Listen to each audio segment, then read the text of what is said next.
addition of similar fraction. Example, we have 1 and 3 over 4 plus 3 and 1 over 4. Para makompute yan, una natin gagawin, no? I-add natin yung kanilang whole number. So we have 3 and 1. So 1 plus 3, that is 4. Then next, copy lang natin yung denominator, which is 4. Next, add natin yung numerator sa taas. So 3 plus 1, that is 4. So makukuha natin ay 5. So paano nangyari yun? Gagawin natin yung denominator, multiply natin dito sa whole number. So 4 times 4, that is 16, plus 4, that is 20. So 20 over 4, or 20 divided by 4, magiging 5. Another way para i-compute yan, no? Gawin natin, i-multiply natin si whole number, no, kay denominator. So gagawin natin siyang improper fraction. So pag sinabi natin improper fraction, ibig sabihin malaki yung numerator kumpara sa denominator. So gagawin natin, first multiply natin to, no? 4 times 1, that is 4, plus 3, that is 7 over 4. Okay, next, 4 times 3, that is 12 plus 1, that is 13.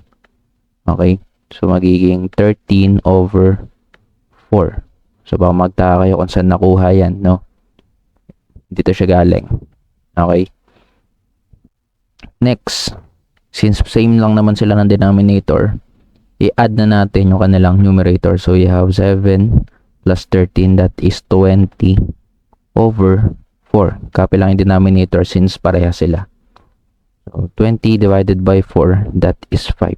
So as you can see, same lang siya sa answer natin kanina.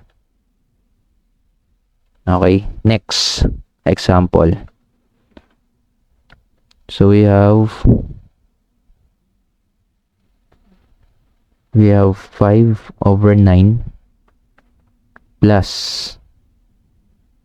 2 and 2 over 9. So mapapansin nyo, meron tayong whole number dito, sa kabila naman ay wala. So copy lang natin yung whole number, then copy natin yung denominator, so that is 9. Then add natin yung kanilang numerator. So 5 plus 2, that is 7. So final answer natin ay 2 and 7 over 9. Or yung another way para i-compute yan, no, ay ito. We have 5 over 9. Copy lang natin siya. Then ito, since merong whole number, gawin natin siyang improper fraction. So 9 times 2, that is 18. Okay, 9 times 2, that is 18, plus 2, that is 20. Okay, copy lang muna natin yung addition, no? So we have 20 over 9.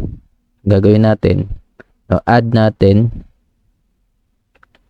yung numerator, 5 plus 20, that is 25. Then copy the denominator, which is 9. Then 25 divided by 9, no? Ilang 9 meron sa 25? Dalawa. Okay, so we have 2. So ilan na lang yung natira? Kung 25 divided by 9, that is 2. Ilan yung remainder? So that is 7.